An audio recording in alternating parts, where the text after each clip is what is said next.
Shalom Bracha, que je vous protège.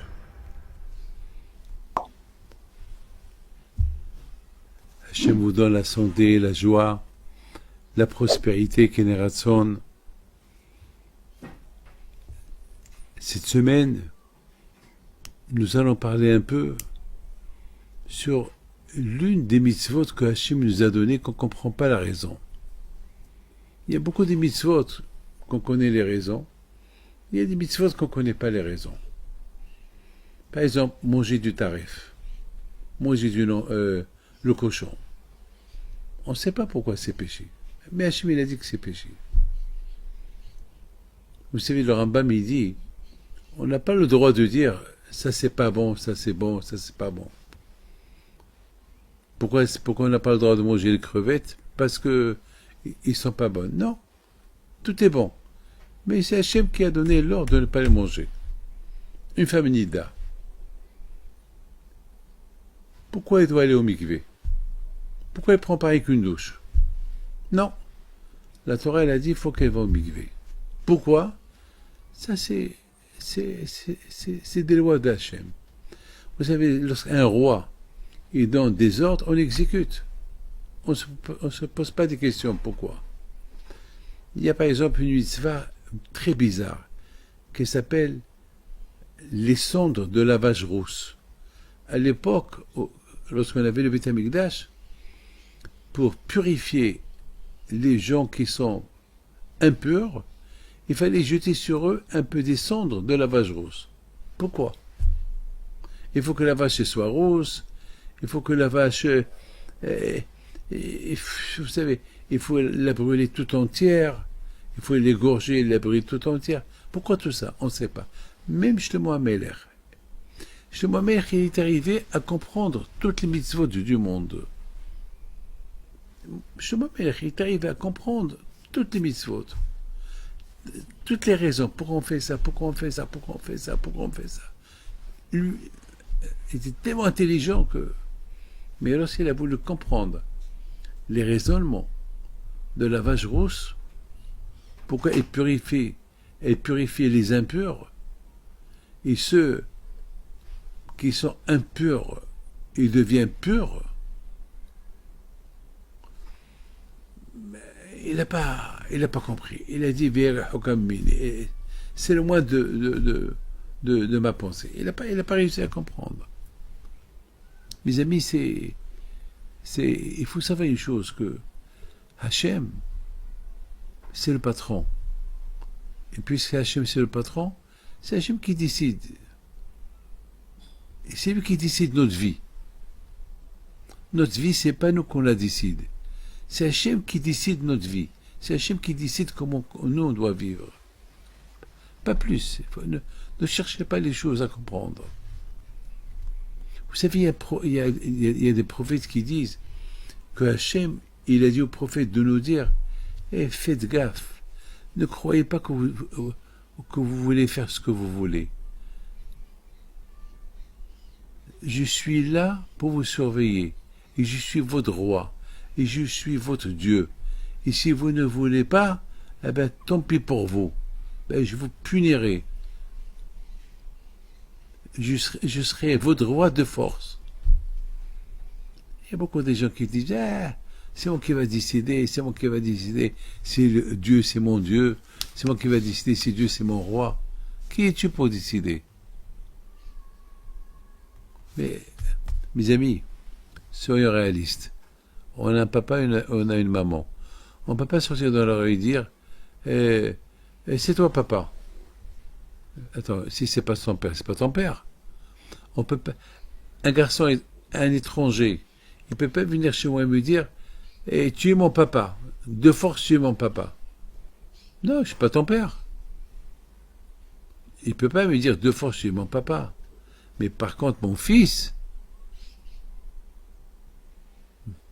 il peut me dire, si jamais je le rejette, il peut me dire, papa, mais tu es mon père. Non, papa, c'est pas possible, tu es mon père. Lui peut me forcer.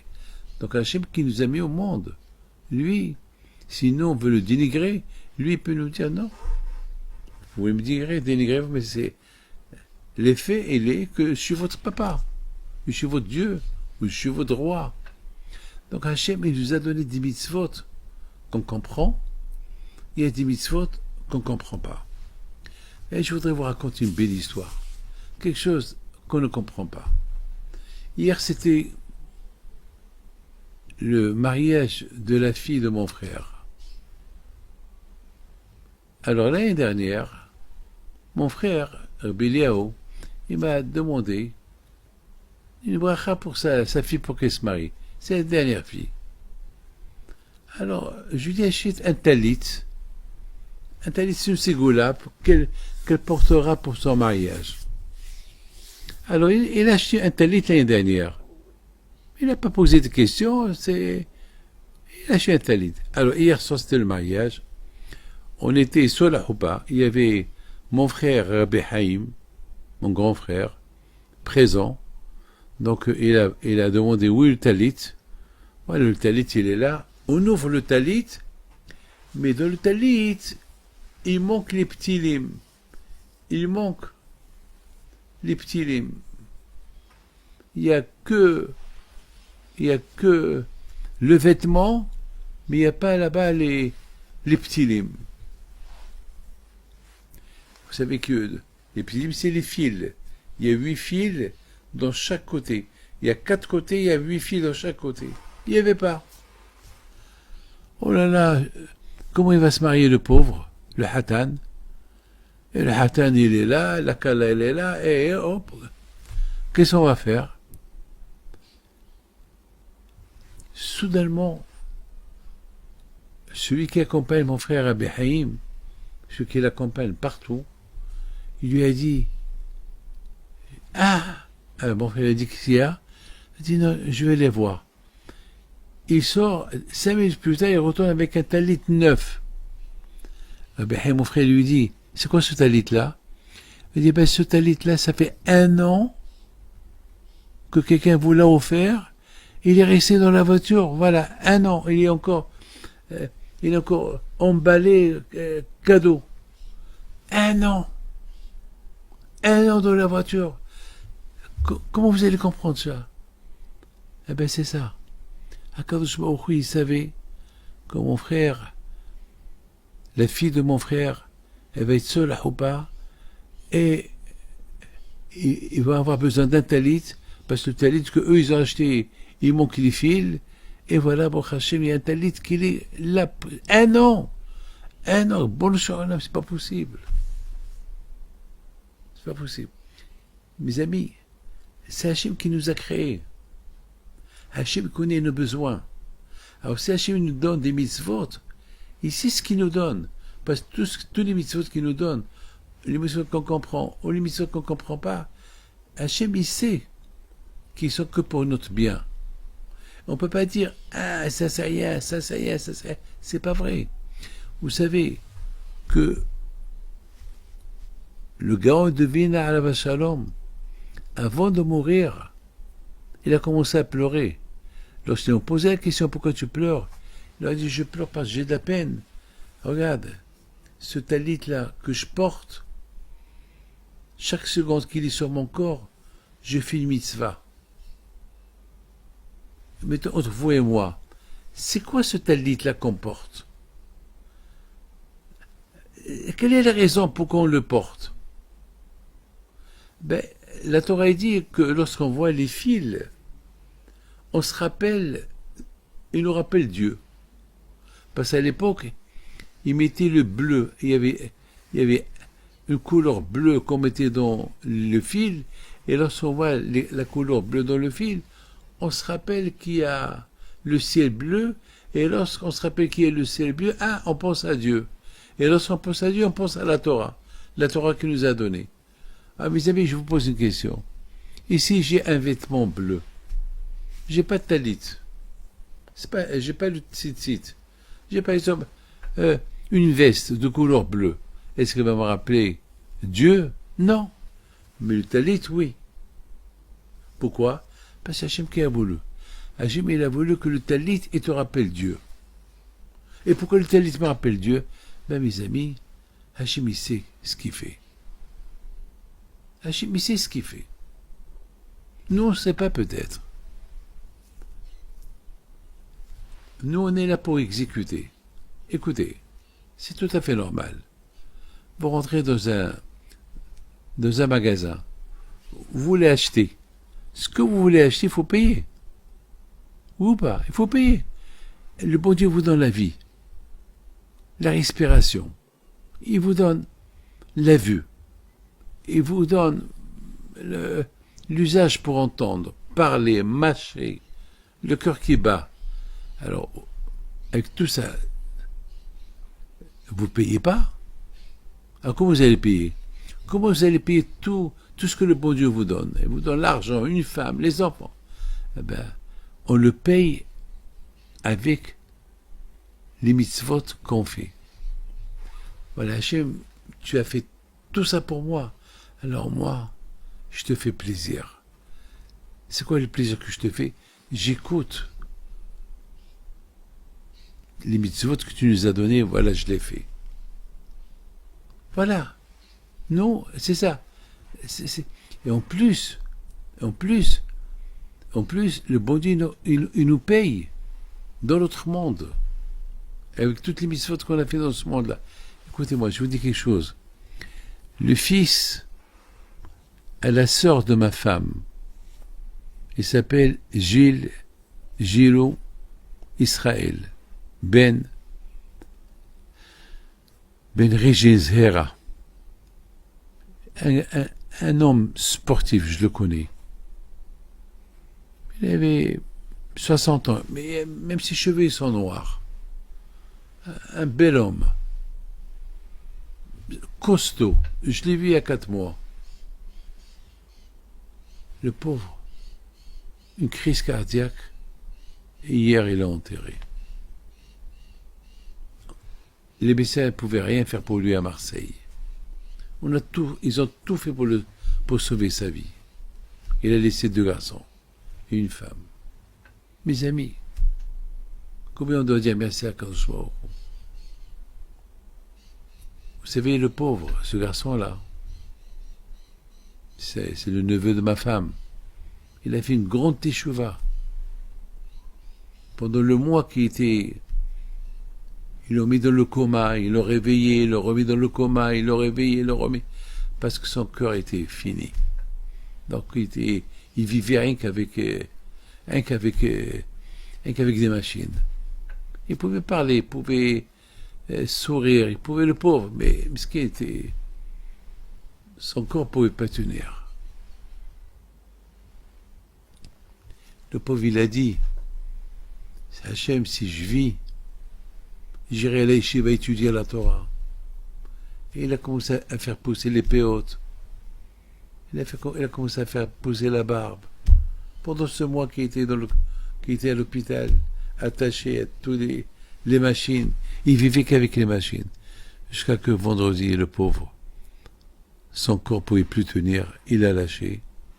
Il a quitté ce monde-là. Nous qu'on est là, qu'on est vivants, combien on doit dire merci à Kadosh Baruch Hu? Comment Hachem? Combien... Est-ce qu'il y a un prix à la vie? Il n'y a pas de prix à la vie. Il n'y a pas de prix. La vie, c'est Akadosh Baruch Hu qui la donne. Et Akadosh Baruch Hu, il ne donne pas la vie comme ça. Il la donne avec des conditions. Et les conditions qu'Akadosh Baruch Hu il a données, c'est les mitzvot. Il y a des gens qui veulent profiter du bon Dieu. Ils veulent tout gratuit. C'est la raison pourquoi dans la Torah, il y a des mitzvot qu'on comprend. Il y a des mitzvot qu'on ne comprend pas. Il y a plein de mitzvot. Il y a ceux qu'on croit les comprendre, mais il y a ceux que vraiment on ne les comprend pas. Alors pourquoi on doit les faire? Quand par exemple, je vous dis quelque chose par exemple. Vous savez que dans le monde entier, là où vous vous trouvez, vous savez, il y a ce qu'on appelle la mitzvah de la Shemitah. La mitzvah de la Shemitah, c'est si tu as des terrains dans le monde entier, Ben, c'est tes terrains. Tu manges les fruits que tes terrains te donnent toute ta vie. Mais si tu habites en Israël et tu as des terrains, et ces terrains-là, ils poussent là-bas des fruits, alors ces terrains-là que tu as en Israël, tu fais travailler les terrains 6 ans, et la 7e année, tu n'as pas le droit de faire travailler les terrains. Pourquoi? C'est Shabbat. Comme toute la semaine. Comme toute la semaine tu travailles, Shabbat tu ne travailles pas. Là aussi, si tu habites en Israël et tu as des terrains, 6 ans tu travailles tes terrains, la 7e année, tu ne la travailles pas. Mais pourquoi? Ben, pourquoi? Parce qu'Hachem veut que tu saches que c'est lui le patron. C'est lui qui t'a donné les terres, et c'est lui qui veut que tu fais Shabbat, que tes terres ils font Shabbat pendant la 7e année. Mais pourquoi? Attends Hachem, laisse-moi travailler mes terres, comme ça, et tous les fruits que mes terres vont me donner cette année, dommage que je les perds. Si je ne travaille pas mes terres, mes terres ne vont pas me donner des fruits. Et les fruits qu'ils vont me donner, je les donne aux pauvres. Non. Hachem, il veut que tu ne travailles pas tes terres. Oui, mais mes terres, ma terre va devenir dure si je ne la travaille pas. C'est Hachem. Mes amis, il faut savoir toujours. Beaucoup de fois, on voit quelqu'un qui est le président dans une communauté. Ouais, où il y a des villes, il y a beaucoup de rabbins, et soudainement, on choisit un rabbin parmi les rabbins. Alors chacun dit, pourquoi c'est pas moi le rabbin? Je voudrais vous raconter une petite histoire. Il y a une ville que le rabbin de la ville était vieux, il est mort. Mais il y a plein de rabbins. Donc, il ne savait pas quel rabbin prendre. Il y avait plein de rabbins. Et n'importe quel rabbin qu'ils amenaient, il n'était pas capable de gérer la ville parce qu'il y avait beaucoup des gens, des rabbins qui étaient capables de... Chacun dit, c'est moi le rabbin. Alors, on m'a posé la question, Rabbi David, qu'est-ce qu'on fait? Je leur ai dit, vous avez un problème. Un problème que toute la ville, c'est des rabbins. Chacun il a un titre, mais ce qu'il faut faire, il faut faire un tirage au sort. Mais le tirage au sort, ils ont pas accepté. Pourquoi? Parce qu'ils ont dit, ici ils montent celui-là, ici ils montent celui-là, ici ils montent celui-là. Alors aujourd'hui, vous allez rester sans rabbin, mais c'est pas possible. Une ville sans rabbin, c'est pas possible. Il n'y avait pas un qui était capable. Jusqu'à que je leur ai dit, vous savez, vous n'avez pas le choix. Vous allez prendre un rabbin parmi vous. Et vous allez se soumettre à ses ordres. Alors, finalement, ils ont désigné un rabbin, mais il y avait un problème. C'est qu'il y avait ceux qui étaient pour lui, il y avait ceux qui n'étaient pas pour lui. Alors là, le Shabbat, je suis parti dans cette synagogue-là, et j'ai fait un cours, et je suis tombé sur eux. Je leur ai dit, écoutez, lorsque Hachem il a choisi Moshe Rabbeinu pour qu'il soit le maître de l'Am Israël, il y avait Aaron. Il y avait son frère qui était plus vieux que lui. Et pourquoi Hachem n'a pas choisi Aaron? Pourquoi il a choisi Moshe? Parce qu'il fallait choisir quelqu'un. Mais pourquoi pas Aaron? C'est Hachem qui décide. Lorsque Hachem il décide, c'est tout. Vous savez, on dit que lorsqu'il y a un qui devient rabbin, grand rabbin, c'est qu'Hachem il a choisi. Vous savez, il y avait un grand tzaddik qui avait 11 enfants, et les 11 enfants étaient des grands tzaddikim. Alors, et le père, il est mort. Alors, il ne savait pas maintenant qui va remplacer le père. Il y a 11 enfants. Et le grand, il a dit, je ne veux pas. Alors, maintenant, le grand, il ne veut pas. Alors, chacun, il voulait pas. Chacun, il disait, chacun, il faisait cavode à l'autre. Alors, mais attends, à un moment donné, vous savez qui est devenu le Admour, qui est devenu le grand rabbin de toute cette communauté? Le tout petit. Le tout petit. Le petit frère. C'est la folie.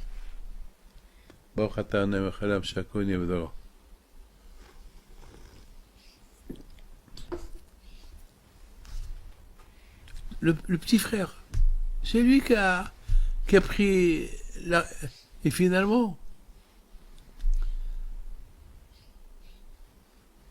il est devenu tellement important que Blénara, il a grandi. Même les grands frères, ils ont commencé à lui dire, mais on ne savait pas que tu étais aussi grand que ça. Nous, pour nous, tu es le petit frère. On voit que le bon Dieu t'a donné une sagesse, une horma. Tu nous as dépassés. Mes amis, lorsque le bon Dieu choisit quelqu'un, même que nous, on le voit petit, Hachem, il le rend grand. Hachem, il le rend grand. C'est extraordinaire. On ne se pose pas des questions. Mes amis, en Amérique, l'Amérique, le président américain, c'est l'homme le plus fort du monde. C'est l'homme le plus fort du monde. Mais il y a des millions comme lui. Mais Hachem, il a choisi celui-là. Lorsque Hachem a couronné David Ameller, il y avait des millions comme David Ameller. Mais Hachem, il a choisi David Ameller. Sachez une chose. Au moment que Hachem choisit quelqu'un, alors qu'un jour il aide ce quelqu'un, pour vraiment devenir plus grand que tout le monde. Le plus grand que tout le monde. Hachem, il donne la force. Rabbi Haim Pinto, mon grand-père, à Shalom. Bientôt, c'est ça, il est là, au Maroc. Il y a des millions comme lui. Pourquoi Rabbi Haim Pinto? Parce que Rabbi Haim Pinto, il a fait des efforts pour servir le bon Dieu, et à Kajborou, il l'a aidé, et il est devenu ce qu'il est devenu. Il y avait quelqu'un une fois à Lyon, il m'a dit, il voulait m'anarguer, il voulait m'énerver, il voulait un peu me piquer.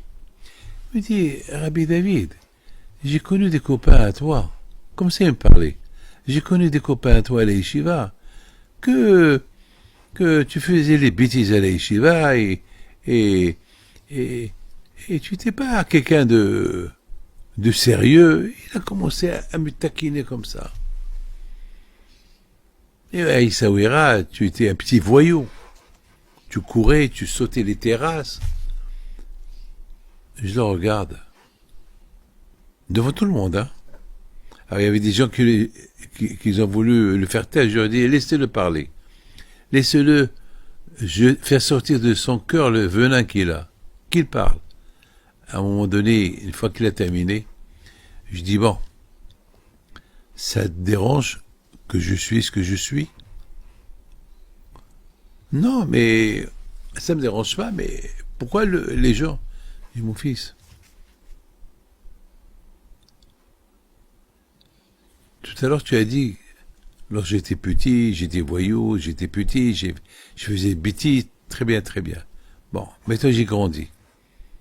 Je fais ce que je faisais lorsque j'étais petit. Tu vas me juger maintenant parce que lorsque j'étais petit, je faisais des bêtises.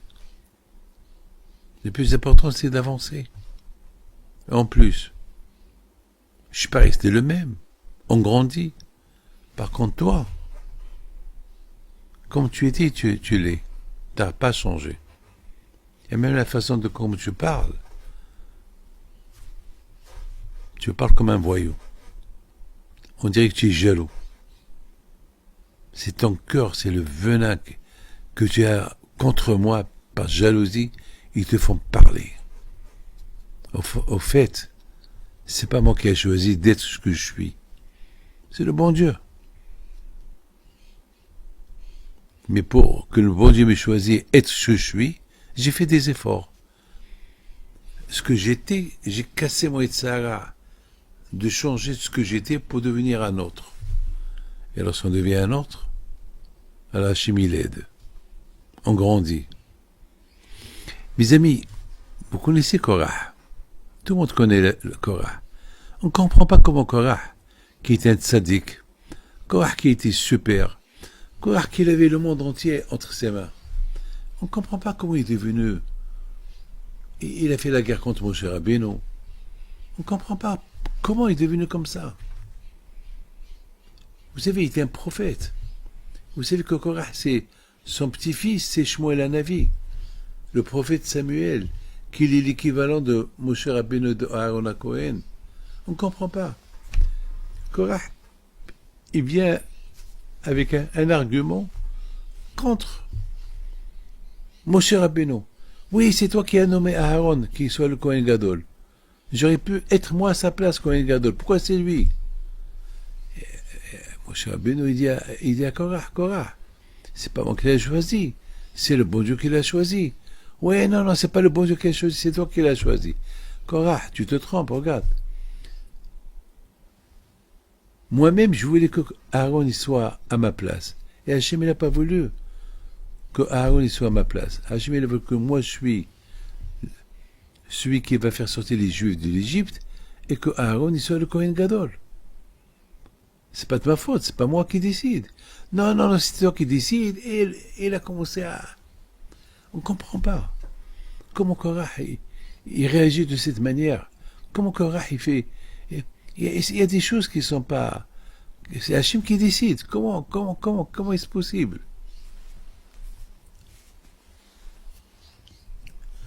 C'est Akadosh Baruch Hu qui décide qui va être le Kohen Gadol. C'est pas Aaron qui a décidé, c'est pas moi qui a décidé. Mes amis. Et à la fin, on connaît tous la fin de Korah. Korah est parti trop loin. Il a réuni 250 personnes contre Moshe Rabbeinu. Et à la fin, tout le monde a été puni. Mais maintenant, on ne comprend pas. Comment Korah est arrivé à cette manière-là? Mes amis, il faut savoir une chose. David Amelech, il dit, Va'ali kevat Elokim litov. David Amelech, il dit, moi, je cherche à être très proche d'Hachem. Va'ani, tout moi, je veux être proche d'Hachem. Comme Rabbi Haim Pinto, comme tous les tzadikim, ils font tout pour être proche d'Hachem. Kirbat. Et le mot kirbat, c'est du verbe korban. Kirbat, c'est proche. Mais le verbe proche, kirbat, c'est du verbe sacrifice. Pour être proche d'Hachem, il faut un sacrifice. Il faut un sacrifice. Kirbat korban. Il faut un sacrifice. Un sacrifice. Celui qui veut être proche d'Hachem, il ne parle pas de la shonara. Celui qui veut être proche d'Hachem, il fait attention à ce qu'il voit. Celui qui veut être proche d'Hachem, vous savez, il étudie la Torah, la prière. C'est pas facile d'être proche d'Hachem. C'est pas facile. C'est pas facile, mes amis. Être proche d'Hachem, c'est pas donné à tout le monde. C'est pas donné à tout le monde. Mais c'est un sacrifice. Mes amis, Korah, lui aussi, il cherchait ça. Il cherchait à être proche d'Hachem. Alors, il a commencé à faire, et pour être proche d'Hachem, il faut être Kohen Gadol. Parce que c'est le Kohen Gadol, il rentre dans le Saint des Saints. Le Kohen Gadol, il est très proche d'Hachem, le Kohen Gadol. Alors Korah, lui, il était à un grand niveau, il voulait avancer. Korah, kol hakavod. Je suis d'accord avec toi, Korah. Mais pas sur le dos des autres. Pas sur le dos des autres. Par exemple, quelqu'un qui veut aller à la synagogue. Il y a beaucoup de monde. Il ne veut pas rater la prière. Qu'est-ce qu'il fait? Il court pour aller à la synagogue. Mais il pousse tout le monde, il fait tomber tout le monde. Qu'est-ce qui se passe? Ah, je vais à la synagogue. Attends, tu vas aller à la synagogue pour prier au bon Dieu en faisant du mal aux autres? Non. Quelqu'un, mes amis, qui tousse. Lorsqu'on tousse, il y a ce qu'on appelle, lorsque quelqu'un il y a quelque chose qui est là dans sa gorge, alors il essaie, après, une fois qu'il a touché, il a le plaisir, hein. Là il peut respirer. D'accord, mais il ne va pas commencer à tousser sur les gens, cracher sur les gens. Il y a beaucoup de gens qui vont éternuer. C'est normal, tu veux éternuer, mais c'est pas la peine d'éternuer en face quelqu'un. Tu jettes sur lui toute ta saleté. Non. Tu veux te dégager, dégage. Couvre ta bouche, va quelque part. Korah, tu veux devenir Kohen Gadol, tu veux devenir très proche d'Hachem. si la place elle est vide, s'il n'y a pas de Kohen Gadol, alors tu peux demander. Mais c'est pas en déplaçant quelqu'un, c'est comme détrôner un roi pour prendre sa place. Non, si le roi il est là, tout le monde l'aime, tout le monde l'adore, et toi tu es un voyou, un fou, t'as envie d'être le roi, qu'est-ce que tu fais? Tu, tu, tu, tu loues des voyous pour détrôner le roi, pour détruire un pays? Non. Hachem, c'est ce qu'il fait. On ne peut pas demander à Hachem pourquoi tu as choisi tel et tel qui soit le rabbin. Moi, j'ai pas demandé au bon Dieu que je suis ce que je suis. Et qui je suis? Je suis rien du tout. Un jour, je suis là. Combien on va durer? Combien? C'est Hachem qui décide. Et j'ai fait des efforts pour devenir ce que je suis devenu. Ça demande des sacrifices. Je dors pas.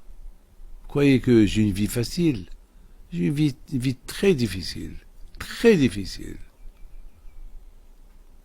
J'ai pas d'heure ni pour manger, pas d'heure pour la famille, j'ai pas d'heure pour dormir. Je suis... Toute ma vie, c'est pour les autres, les autres, les autres, les autres, les autres. Pourquoi? Parce que c'est ce qu'Hachem il a choisi pour moi. Je peux pas... J'ai pas choisi d'être là, j'aurais préféré avoir une vie facile, mais je voudrais un parole d'honneur. Parfois, je suis jaloux un peu.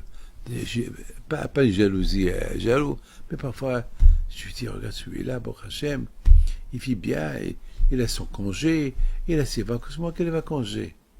Les gens, ils entendent que je voyage, ouais, je prends les avions. Mais vous savez combien c'est les peurs des avions et ce qu'on souffre dans les aéroports. Ne croyez pas que c'est facile.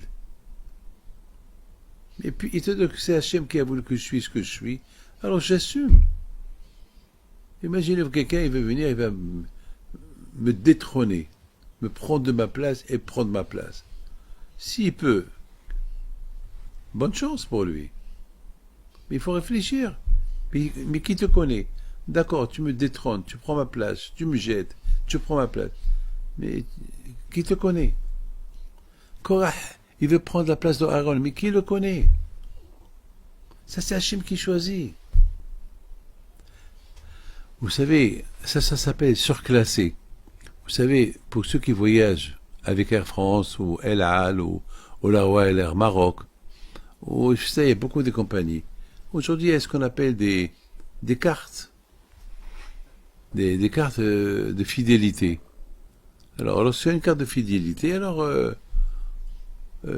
parfois, si par exemple tu es en économique, et puisque tu es platinium, tu as une carte, tu voyages tout le temps avec la même compagnie, alors ils peuvent te surclasser. Ils vont te surclasser, ils vont même te faire s'asseoir dans le business. Waouh! Moi, je me rappelle beaucoup des fois, on m'a surclassé dans le business, et c'est le business. En général, Rabotaille, pour te surclasser, il faut être fidèle à la compagnie. Mais imaginez-vous que moi j'ai une carte touristique, je sais pas, ou bien j'ai pas de carte du tout, et je rentre dans l'avion et je m'assois en business class. La classe affaires. Et il y a un monsieur qui vient, monsieur, la place numéro 1, c'est la mienne. Ah non, non, c'est ma place. Je vais lui dire, c'est ma place. Alors, l'hôtesse de l'air, il va venir. Qu'est-ce qui se passe? Ben, il a pris ma place. Alors, l'hôtesse de l'air, je peux avoir votre billet? Je lui donne mon billet. C'est numéro 50. Oh là là, monsieur, vous êtes numéro 50. Oh, au fond. Vous êtes économique. Au fond, au fond. Ah bon? Mais je me suis surclassé. Mais qui t'a surclassé? Ben, moi, je me suis surclassé moi-même. Monsieur, où tu vas, Nadine, où tu vas, derrière, où tu quittes l'avion. Sinon, qu'on te surclasse. C'est pas toi qui te surclasse toi-même. Ben, mes amis, vous avez bien compris. Korah, il veut se surclasser lui-même. Il veut devenir ce que le bon Dieu lui a pas donné d'être. Il veut se surclasser lui-même. C'est Hachem qui surclasse la personne. C'est Hachem qui donne les titres. C'est Hachem qui donne le zivoug. C'est Hachem qui donne l'argent, la richesse, la santé. C'est Hachem. C'est le bon Dieu. T'as beau être le milliardaire, tout ce que tu veux, mais pour te surclasser à une chose que tu ne mérites pas, ça, tu peux pas le faire tout seul. C'est comme mes amis, moi, je peux être l'homme le plus riche du monde, mais j'ai pas le titre de Dayan, être un juge, ou être comment ça s'appelle, un docteur ou un avocat. C'est vrai, je suis l'homme le plus riche, avec mon argent je peux tout acheter. Mais au niveau d'être juge, ton argent ne sert à rien. Au niveau d'être un docteur, ton argent ne sert à rien.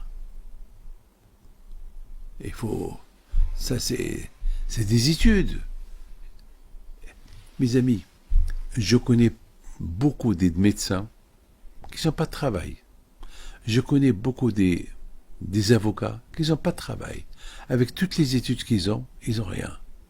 C'est Hachem qui donne. C'est Akadosh Baruch Hu. Donc, Korah, ferme-la. Les amis, dans le Shlom Bayit, c'est pareil. Dans le Shlom Bayit, l'homme ne peut pas prendre la place de la femme, et la femme ne peut pas prendre la place de l'homme.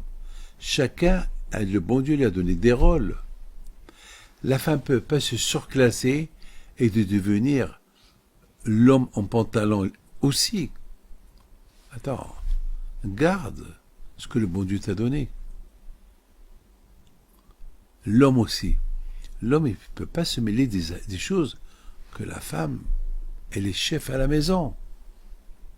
Il y a des rôles. Alors, beaucoup de fois, la femme, elle veut dire, oui, on est humilié, c'est l'homme, c'est l'homme, c'est l'homme, c'est lui, c'est l'homme avec le pantalon, oui, c'est l'homme, c'est l'homme. Écoute, madame, si tu te comportes bien, tout est à toi. L'homme, Akadosh Baruch Hu, il a donné un titre. Parce qu'il faut, dans un couple, il faut un patron. Il ne peut pas avoir deux patrons. On ne peut pas avoir deux rois. On ne peut pas avoir, vous savez, deux présidents. C'est impossible. C'est impossible. On ne peut pas avoir deux... C'est impossible. Alors, Akadosh Baruch Hu, il a trouvé une bonne idée. Hé, madame, toi, tu es plus intelligente que ton mari. Parce que j'avais donné à la femme une intelligence supérieure plus que l'homme.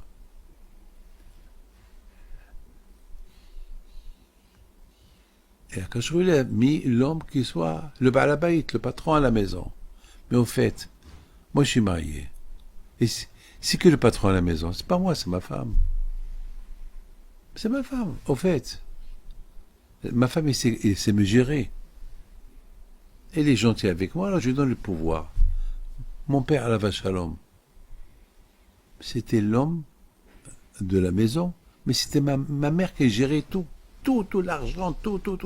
Donc c'était qui vraiment le patron? C'était ma mère.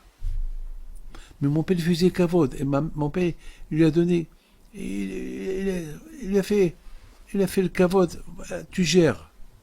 Mais ma mère, elle savait que papa, c'était le patron. Et le consulter, tu consultes ton mari, il est satisfait. Ma femme me consulte, et me consulte. Oui, tu fais ce que tu veux. Le plaisir de l'homme, c'est que sa femme le consulte. C'est tout. C'est pas que sa femme ait fait des choses que lui devait faire derrière lui. Et ça cause des ennuis. Ça cause des ennuis. Mes amis, Akadosh Baruch Hu, il sait ce qu'il fait. Tu peux pas prendre le rôle de l'autre. Hachem, il a créé des ordres. Vous savez, le bon Dieu, il a fait il a créé le monde en 6 jours. Il a mis un jour comme patron, c'est le Shabbat. Chaque jour, est-ce que le bon Dieu a créé? Mais il y a un patron pour toute la semaine, c'est le Shabbat. C'est le Shabbat. On ne peut pas faire Shabbat dimanche. On ne peut pas faire Shabbat lundi. Le Shabbat, c'est le Shabbat, c'est le samedi. Mes amis, il faut savoir une chose, que tout ce que Hachem, il a créé que pour le bien du monde. Donc on ne peut pas prendre des choses qui ne nous appartiennent pas. Mes amis, beaucoup de fois, il y a la jalousie. Jalousie, pourquoi lui il a acheté une maison, pourquoi moi j'ai pas, pourquoi lui il a, moi j'ai pas. On est jaloux de l'autre. Si tu es jaloux de l'autre, c'est que tu ne crois pas en Dieu. C'est que Hachem, c'est lui qui a décidé que lui il a et toi tu n'as pas. C'est tout. C'est tout. C'est Hachem qui décide. Il faut avoir l'émouna. Et lorsqu'on a l'émouna, que c'est Hachem qui décide, et c'est lui qui met de l'ordre, donc on n'est pas jaloux. Comme quelqu'un me dit, Rabbi David, je ne suis pas marié, pourquoi mon copain, tout le monde est marié, moi je ne suis pas marié.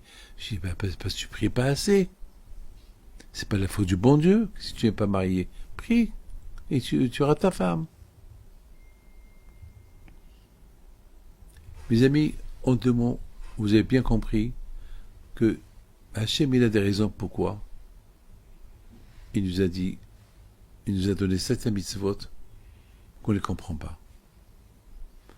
Peut-être qu'on ne les comprend pas pour nous montrer combien petit on est, qu'on ne les comprend pas. Mais après 120 ans, dans l'autre monde, on va les comprendre. Mais tant que tu ne les as pas compris, donc tu es encore petit. Rappelle-toi, tu es toujours petit. Korah, je ne comprends pas. Pourquoi c'est pas moi le Kohen Gadol? Pourquoi c'est Aaron? Ben, c'est parce qu'Hachem, il a choisi Aaron. Hachem, c'est le patron. Si Aaron, c'est lui qui a été choisi, c'est qu'il est mieux que toi. Peut-être tu es mieux que lui. Mais la décision d'Hachem, elle est comme ça. Hachem, il a des raisons. On ne se pose pas des questions. Que le bon Dieu vous protège, vous donne la santé et la joie, la prospérité. Et à très bientôt.